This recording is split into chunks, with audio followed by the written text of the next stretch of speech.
חן הביאה לנו היום נתון על המשמעות של אובדן התיירות. אז קודם כל הסתכלנו לפני השביעי באוקטובר, ואחרי השביעי באוקטובר, הסליקה של כרטיס תייר, ראינו ירידה של 49% באוברול, בפדיון, מתיירים. אני אומרת, אנחנו כבר בשוק שמנסה להתאושש. 49% זה עכשיו, תחשבו, ב-2024 אני חושבת שהירידה הייתה הרבה יותר גדולה. ברור, מה? אבל אם כבר מגיעה התיירות, יש פה עניין מעניין.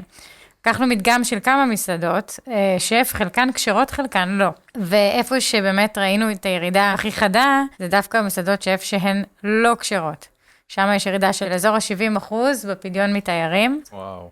והן חוות כנראה את המכה הכי גדולה. לעומת זאת, מסעדות שף שהן כן קשרות, הייתה שם ירידה מתונה יותר, בערך 37%.